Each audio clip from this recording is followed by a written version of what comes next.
Friends, എല്ലാവർക്കും നമസ്കാരം. എല്ലാവരും കാത്തിരിക്കുന്ന നിങ്ങളുടെ അഭിയുടെയും ജാനകിയുടെയും ഇന്നത്തെ കഥയിലേക്ക് എവർക്കും സ്വാഗതം. അച്ഛൻ ആത്മവിശ്വാസത്തോടെ തിരികെ എത്തണമെന്ന് അഭി പറഞ്ഞു കഴിഞ്ഞപ്പോഴേക്ക് എന്തിനാ മോനെ ഇനി ഒരു ജീവിതം? എനിക്ക് നല്ലൊരു ജീവിതം ഉണ്ടായിരുന്നു, പക്ഷെ ഇനിയിപ്പോ എനിക്കൊരു ജീവിതം ഇല്ല. ആരെങ്കിലും എനിക്ക് വേണ്ടി പ്രാർത്ഥിക്കുന്നുണ്ടോ? കുറച്ചു പേര് മാത്രം ഞാൻ പഴയ ജീവിതത്തിലേക്ക് തിരിച്ചു വരണമെന്ന് പ്രാർത്ഥിക്കുന്ന ചിലർ. പക്ഷെ ആ പ്രാർത്ഥന ഇപ്പൊ എനിക്ക് ശാപമാണ്. എന്റെ മരണത്തിന് വേണ്ടി പ്രാർത്ഥിക്കുന്നവരാണ് ശരിക്കും എനിക്ക് വേണ്ടി പ്രാർത്ഥിക്കുന്നവര് എന്നൊക്കെ നിരാശയോടുകൂടി പറയാ. ഇനി ജീവിക്കണമെന്ന് പോലും മനസ്സിലില്ലാത്ത അച്ഛന്റെ ഈ ഒരു വർത്താനമൊക്കെ കേട്ട് ആകെ സങ്കടത്തോടു കൂടി അഭി ഇങ്ങനെ ഇരിക്കുകയാണ്. ഇനിയുള്ള ജീവിതം കൊണ്ട് എന്താണ്? ഇത്രയും നാളും തന്നെ ഞാൻ അനുഭവിക്കാനുള്ളതൊക്കെ അനുഭവിച്ചു. അച്ഛന്റെ മരണം കണ്ടാലും എന്റെ മോൻ അച്ഛന്റെ മരണത്തിന് വേണ്ടി പ്രാർത്ഥിക്ക്, അച്ഛന്റെ മരണം കാണാനായിട്ട് പ്രാർത്ഥിക്ക്, അച്ഛനെ രക്ഷപ്പെടുത്താൻ അതേ ഉള്ളൂ മോനെ ഒരു മാർഗം എന്ന് പറഞ്ഞുകൊണ്ട് ആകെ സങ്കടത്തോടു കൂടി കരയാം. എന്റെ അച്ഛനെ എനിക്ക് തിരികെ വേണം. 1 രൂപ സമ്പത്ത് പോലും എനിക്ക് വേണ്ട. അച്ഛൻ ജീവനോടെ എന്നോടൊപ്പം ഉണ്ടായാൽ മതി. അച്ഛനില്ലെങ്കിൽ ഞാൻ തോറ്റുപോവച്ച. അച്ഛൻ എന്നെ വിശ്വാസമില്ലേ? പൊരുതി ജയിച്ചൊരു കാലം അച്ഛനില്ലേ? എനിക്കില്ലേ? അച്ഛൻ എന്റെ കൂടെ ഉണ്ടായാൽ മാത്രം മതി. നമ്മൾ ജയിക്കും അച്ഛാ, എല്ലായിടത്തും നമ്മൾ ജയിക്കും. അച്ഛനെ കൊണ്ടുപോകും. അച്ഛൻ എഴുന്നേറ്റ് നടക്കുന്ന ഒരു അവസ്ഥയിലേക്ക് ഞാൻ കൊണ്ടെത്തിക്കും. മോനെ എനിക്ക് ഉറക്കം വരുവാ എന്ന് പറഞ്ഞ് പതുക്കെ സെഡേഷനിലേക്ക് പോവാണ്. അച്ഛൻ ഉറങ്ങി, എന്നാ ഞാൻ പൊക്കോട്ടെ. മരുന്നിന്റെ സെഡേഷനാ, സാറ് പൊക്കോ, കുറച്ചു നേരം ഉറങ്ങിക്കോട്ടെ. എന്തായാലും അഭി പുറത്തേക്ക് ഇറങ്ങിപ്പോയി. എന്തായാലും കുറെ ദിവസം കൂടി നമ്മുടെ ജാനകി വീട്ടിലേക്ക് വന്നതാണ്. വന്ന വഴിക്ക് അന്വേഷിക്കുന്നത് പൊന്നൂനെയാണ്. പൊന്നൂന്ന് വിളിച്ചുകൊണ്ട് അപ്പൊ ലച്ചു വന്നു കേട്ടോ. ലച്ചുവിനോട് ചോദിച്ചു പൊന്നു എവിടെ? പൊന്നു ദാ ഇവിടെ മുറിയിലുണ്ടല്ലോ, അവിടെ ഇരുന്ന് പടം വരയ്ക്കുന്നുണ്ടായിരുന്നു. ബാ, അവളെ ഒന്ന് കാണട്ടെ, അവൾക്ക് പരിഭവം ഉണ്ടാകും. പക്ഷെ മുറിയിലെത്തിയിട്ടും കണ്ടില്ല. ഇവിടെ ഇരുന്ന് പടം വരയ്ക്കണ കണ്ടാണല്ലോ. ലച്ചു പൊന്നു എവിടെയെന്നാ ഞാൻ ചോദിച്ചത്. പൊന്നു എന്ന് പറഞ്ഞ് ലച്ചുവും അതുപോലെ ജാനകിയും വീട് മൊത്തം പൊന്നുവിനെ അന്വേഷിക്കുകയാണ്. അപർണയെ കണ്ടു കഴിഞ്ഞപ്പോഴേക്കും പൊന്നു എവിടെയെന്ന് ജാനകി തിരക്കിട്ടോ. ലച്ചുവിന്റെ കൂടെ ഉണ്ടായിരുന്നല്ലോ, അവളെ കാണുന്നില്ല. നിന്റെ കൂടെ ഇല്ലായിരുന്നോ എന്ന് അപർണ ഇങ്ങനെ ലച്ചുവിനോട് ചോദിക്കുക. അവള് മുറ്റത്തെങ്ങാനും കാണും, നമുക്ക് മുറ്റത്ത് പോയി നോക്കാം എന്ന് പറഞ്ഞുകൊണ്ട് പുറത്തേക്ക് പോയി നോക്കുകയാണ്. ഇതേ സമയം നമ്മുടെ അപർണയെ ഓർക്കുന്നത് കൊച്ചു പൂക്കളൊക്കെ പറിച്ചുകൊണ്ട് പുറത്തേക്ക് ഇറങ്ങി പോകുന്നത്. എന്തായാലും ആകെ സങ്കടപ്പെട്ടുകൊണ്ട് പൊന്നു എന്ന് വിളിച്ചുകൊണ്ട് പുറത്തേക്ക് ഇറങ്ങി വന്നതാണ് ജാനകി. അപ്പോഴേക്കും ഇതാ മുത്തശ്ശിയും പ്രഭാവതിയും ഉണ്ട് കേട്ടോ. എന്റെ പൊന്നുവിനെ കാണുന്നില്ല. നിങ്ങൾ ആരെങ്കിലും പൊന്നിനെ വഴക്ക് പറഞ്ഞോ? പിന്നെ ഇനി നീ കൊച്ചിനെ ഇട്ടിട്ട് പോയിട്ട് ബാക്കിയുള്ളവരുടെ തലയിലേക്ക് കുറ്റം കെട്ടിവെച്ചോ? നിന്റെ മോളെ നീ ആരെ ഏൽപ്പിച്ചിട്ട് ഐസുവിന്റെ മുന്നിൽ പോയി കാവലിരുന്നത്? അപ്പൊ അപർണ ചോദിച്ചു, ഈ സമയത്താണോ ഇങ്ങനെയൊക്കെ പറയുന്നത്? പിന്നെ പറയിപ്പിച്ച ജാനിയടത്തി കുഞ്ഞു വീടിന്റെ പുറത്തൊന്നുമില്ല എന്നും പറഞ്ഞ് ലച്ചു വന്നു കേട്ടോ. എന്റെ ശബ്ദം കേട്ടാല് അവൾ എവിടെയാണെങ്കിലും ഓടി വരും. എന്റെ കുഞ്ഞ് എങ്ങോട്ടാ പോയത് എന്നും പറഞ്ഞുകൊണ്ട് ജാനകി അതൊക്കെ സങ്കടപ്പെട്ട് പുറത്തൂടെയൊക്കെ പോയി വിളിച്ച് കരയാണ്. അങ്ങനെ ജാനകി ആ വഴി കൂടെ ഒക്കെ അന്വേഷിക്കാണ് കേട്ടോ. അപ്പൊ ജാനകി ഫോൺ പോലും എടുക്കാതെയാണ് ഇറങ്ങി തിരിച്ചിരിക്കുന്നത്. ഇതേ സമയം കൊച്ചമ്പലത്തിലാണ്. പൊന്നുവിന്റെ അച്ചാച്ചനെ രക്ഷിക്കണം, വേഗം സുഖം പ്രാപിച്ച് വീട്ടിലേക്ക് വരണേ എന്നൊക്കെ പറഞ്ഞ് ഭഗവാനോട് പ്രാർത്ഥിക്കുക. പൊന്നൂനോ അച്ചാച്ചനെ കാണാനായിട്ട് കൊതിയായി. പൊന്നൂനോ അച്ചാച്ചനെ പെട്ടെന്ന് കാണാൻ ദേവി അനുഗ്രഹിക്കണേ എന്നൊക്കെ പറഞ്ഞുകൊണ്ട് കൊച്ചു പ്രാർത്ഥനയാണ്.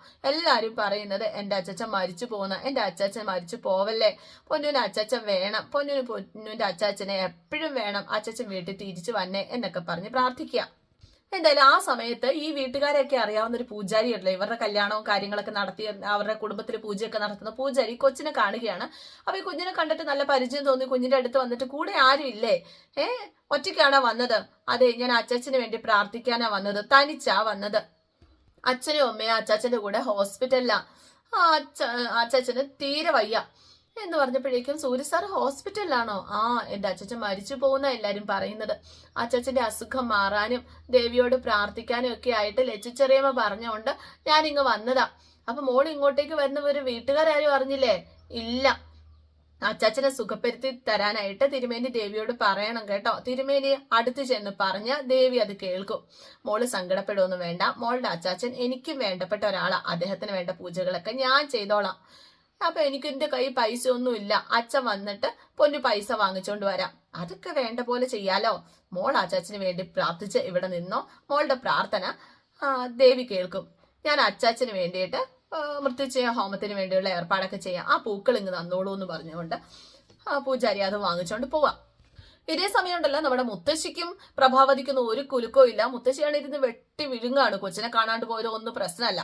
അപ്പൊ പ്രഭാവതി പെങ്കൊച്ചിന് എങ്ങോട്ടായിരിക്കും പോയത്? ഇത്രയും നാളും പൊന്നുമായിരുന്നു, ഇവരുടെ പ്രിയപ്പെട്ട പൊന്നുമോളായിരുന്നു. പക്ഷെ ഇപ്പൊ അവർക്ക് അതൊരു പെങ്കൊച്ചായി. പ്രഭാവതി ചോദിക്കുക, പെങ്കൊച്ചിന് എങ്ങോട്ടായിരിക്കും പോയത്? ഇനി അവളുടെ അമ്മേനെ തെരഞ്ഞ് ഹോസ്പിറ്റലിലേക്ക് പോയതായിരിക്കുമോ?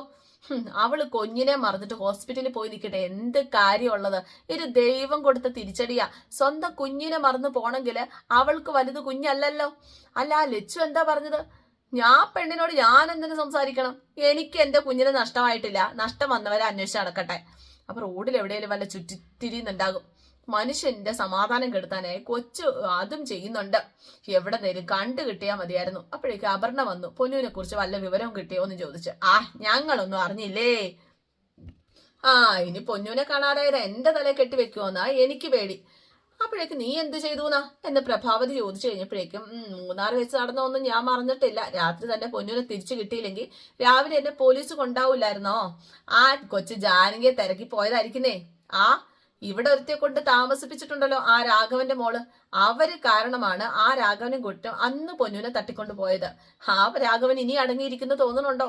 അപ്പൊ നീ എന്താ പറയുന്നത്? കൊച്ചിനെ വീണ്ടും തട്ടിക്കൊണ്ടുപോയി എന്നാണോ നീ പറയുന്നത് എന്ന് മുത്തശ്ശി ചോദിച്ചു കഴിഞ്ഞപ്പോഴേക്കും, നിങ്ങൾ പറയുന്നത് പോലെ ഒരു ലക്ഷ്യമില്ലാതെ കൊച്ചു വീട്ടിൽ നിന്ന് ഇറങ്ങി പോകാനായിട്ട് മണ്ടിയൊന്നും അല്ല ജാനകിയുടെ മോള്. പ്രായത്തിന്റെ ബുദ്ധിയൊന്നും അല്ല കൊച്ചിനുള്ളത്.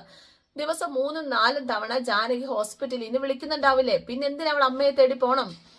അതൊന്നും അല്ല സംഗതി. തട്ടിക്കൊണ്ടു പോയത് തന്നെയായിരിക്കും. ഇനി അഥവാ രാഘവൻ ഇവിടെ വീണ്ടും വന്നിട്ടുണ്ടെങ്കിൽ അയാളുടെ മോളെ അഭി കൊണ്ടുവന്ന സ്ഥിതിക്ക് അഭിയുടെ മോളെ അയാൾ ഉന്നം വെക്കാതിരിക്കില്ല, കൊണ്ടുപോയി കാണും എന്ന് അപർണ ഇങ്ങനെ ഇവരുടെ മനസ്സിലേക്ക് സംശയം ഇട്ട് കൊടുക്കുക. ഇതേ സമയം അമ്പലത്തിൽ മൃത്യുഞ്ജയ ഹോമം നടക്കുകയാണ്. കുഞ്ഞ് അതിന് മുമ്പിൽ ഇരുന്ന് പ്രാർത്ഥിക്കുകയാണ് കേട്ടോ. അമ്പലത്തിലെ ആൾക്കാരും ഒക്കെ ചുറ്റും ഇങ്ങനെ കൂടി നിൽക്കുന്നൊക്കെ കാണിക്കുന്നുണ്ട്. ഇതേ സമയം ജാനകി കുഞ്ഞിനെ അന്വേഷിച്ച് വരികയാണ്. ആ ഒരു സമയത്ത് ജാനകിയുടെ കയ്യിൽ ഫോണില്ല. അപ്പൊ ജാനകി വഴിയിൽ വരുന്ന ഒരാളോട് ഇങ്ങനെ ചോദിക്കുക, ഫോണൊന്ന് തരാവോ, ഞാൻ ഫോൺ എടുക്കാൻ മറന്നുപോയി എന്നൊക്കെ പറഞ്ഞപ്പോ അഭിസാറിന്റെ വൈഫല്ലേ, ഞാൻ ആ കമ്പനിയിൽ ജോലി ചെയ്തിട്ടുണ്ട്, ഇന്ന് ആ ഫോൺ എന്ന് പറഞ്ഞിട്ട് ഫോൺ കൊടുത്തു. അങ്ങനെ അഭിയെ വിളിക്കുകയാണ് ജാനകി. അഭിയെ വിളിച്ചിട്ട് കുഞ്ഞിനെ കാണാനില്ല എന്ന വിവരം പറയുക. അഭിയെ ആകെ പേടിച്ചു പോവാണ്. എന്തായാലും അമ്പലത്തില് മൃത്യുഞ്ജയ ഹോമം നടക്കുന്നത് കാണിക്കുന്നു.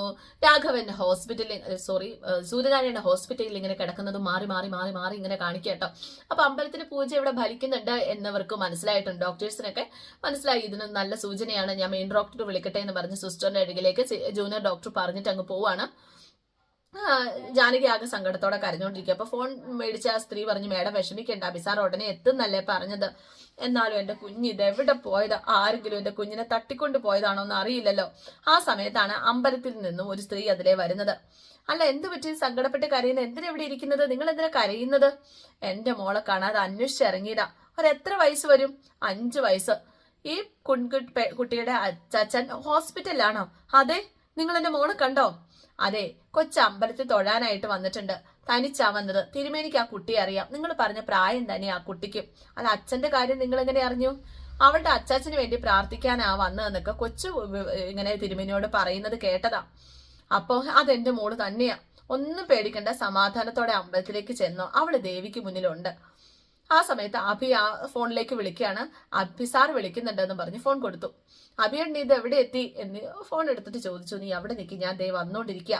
അഭിയേട്ടാ, ഒരു കാര്യം ചെയ്യുക, മോള് നമ്മുടെ ദേവിയുടെ അമ്പലത്തിലുണ്ടെന്നാ പറഞ്ഞത്. അച്ഛന് വേണ്ടി പ്രാർത്ഥിക്കാൻ വേണ്ടി പോയതും കണ്ട് അവള് അഭിയേട്ടൻ അമ്പലത്തിലേക്ക് വന്നാൽ മതി, ഞാൻ അങ്ങോട്ടേക്ക് പോവാം എന്നും പറഞ്ഞിട്ട് കോള് കട്ട് ചെയ്തു. എന്നിട്ട് ജാനകി അമ്പലത്തിലേക്ക് ഓടിയിട്ടോ. ആ ഭീം അങ്ങോട്ടേക്ക് വണ്ടി ഓടിച്ച് വരികയാണ്. ഇതേ സമയം മൃത്യുഞ്ജയ ഹോമം ഇവിടെ പൂർത്തിയായിക്കൊണ്ടൊക്കെ ഇരിക്കുകയാണ് അമ്പലത്തില്. അങ്ങനെ അഭി അങ്ങോട്ടേക്ക് വന്നു, ജാനകിയും വന്നു കേട്ടോ. ഈ പ്രസാദം മോള് അച്ചാച്ചന്റെ നെറ്റി തൊട്ട് കൊടുക്കണം, അപ്പൊ വേഗ സുഖാവെന്നും പറഞ്ഞു പൂജാരി പ്രസാദം കൊടുത്തുകൊണ്ട് നിൽക്കുന്ന കാഴ്ചയാണ് ഇവര് വന്നപ്പോ തന്നെ കാണുന്നത്. ഇവര് മോളേന്നും പറഞ്ഞു ഓടി ഇവർ കൊച്ചിനരികിലേക്ക് വന്നു.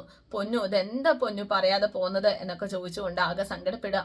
പൊന്നു, അച്ചാച്ചന് വേണ്ടി പ്രാർത്ഥിക്കാൻ വന്നത് അമ്മേ എന്നും പറഞ്ഞു കൊച്ചു നിഷ്കളങ്കമായി പറയുന്നത് കേട്ടിട്ട് കൊച്ചിനെ വഴക്ക് പറയാനും പോലും തോന്നിയില്ല. മോള് വീട്ടിൽ ആരോടും പറയാതെ വന്നത്, ഞങ്ങൾ അന്വേഷിച്ച് നടക്കുമായിരുന്നു. അപ്പൊ പൂജാരി പറഞ്ഞു, എല്ലാം എനിക്ക് ഊഹിക്കാൻ പറ്റും, കാര്യങ്ങളൊക്കെ എനിക്ക് മനസ്സിലാവുകയും ചെയ്തു. ഞാൻ തന്നെയാണ് സൂര്യനാരായണ സാറിന് വേണ്ടിയിട്ട് മൃത്യുഞ്ജയ ഹോമം നടത്തിയത്. പൂജ കഴിഞ്ഞ് മോളെ അളകാപുരിയിൽ എത്തിക്കാനുള്ള ഏർപ്പാടും ചെയ്തിട്ടുണ്ട്. എന്തായാലും പ്രാർത്ഥിക്കാനാ വന്നതെന്ന് ഞങ്ങൾ അറിഞ്ഞില്ലല്ലോ. എന്തായാലും ദേവി വഴി തെറ്റാതെ അവൾ ഇവിടെ കൊണ്ടുവന്നു. അവളെ എങ്ങനെ വഴി തെറ്റാനാ? അവളുടെ മുഖത്ത് ദേവി ചൈതന്യം കണ്ടില്ലേ? അവള് തന്നെയാ ദേവി എന്ന് പൂജാരി ഇങ്ങനെ പറയാണ്. കൊച്ചു പുഞ്ചിരിയോടുകൂടി ഇങ്ങനെ നിൽക്കാണേ. അല്ല, സൂര്യസാറിന് ഇപ്പൊ എങ്ങനെയുണ്ട്? ഒന്നും പറയാറായിട്ടില്ല. പൂജയിൽ കണ്ടത് ശുഭസൂചനയാണ്, ഒരു കുഴപ്പമില്ല. സൂര്യനാരായണ സാറ് തേജസ്സോടെ എഴുന്നേറ്റ് വരും. അപ്പോഴേക്കും ജാനകി പറഞ്ഞു, അഭിയേട്ടാ ദക്ഷിണ വല്ലതും കൊടുക്ക് തിരുമേനിക്ക്. അതൊന്നും അല്ല, അതൊന്നും ഞാൻ ആഗ്രഹിച്ചിട്ടല്ല ഇത് ചെയ്തത്. കണക്കുകൾ കൊണ്ട് തീരുന്ന കടപ്പാടല്ല എനിക്ക് നാരായണ സാറിനോടുള്ളത്. എന്റെ അനിയൻ ഹരികൃഷ്ണൻ ഇന്ന് സ്റ്റേറ്റ്സിൽ നല്ല നിലയിൽ ജീവിക്കുന്നത് എനിക്ക് അദ്ദേഹം നൽകിയ ദക്ഷിണയാണ്. ആ മനുഷ്യനെ ഒരിക്കലും ഈശ്വരൻ കൈവിടില്ല എന്ന് പറഞ്ഞുകൊണ്ട് സൂര്യനാരായണനെ കുറിച്ച് പുകഴ്ത്തി ഇങ്ങനെ പറയാണ് അദ്ദേഹം ചെയ്ത നല്ല കാര്യങ്ങളൊക്കെ. എന്തായാലും ഇന്നത്തെ എപ്പിസോഡ് ഇവിടെ അവസാനിക്കാണ് കേട്ടോ. അടുത്ത ഒരാഴ്ചത്തെ കഥയൊക്കെ വരുന്നുണ്ട്. അപ്പൊ നമ്മുടെ ചാനലിലൂടെ നാളത്തെ ദിവസം അടുത്ത ഒരാഴ്ചത്തെ അഭിയുടെയും ജാനകിയുടെയും കഥയൊക്കെ നിങ്ങൾക്ക് കാണാൻ സാധിക്കും. അപ്പോൾ പുതിയ ചാനലാണ്, നിങ്ങൾ സബ്സ്ക്രൈബ് ചെയ്യാൻ വെക്കാൻ മറക്കണ്ട കേട്ടോ. C okay, thank you.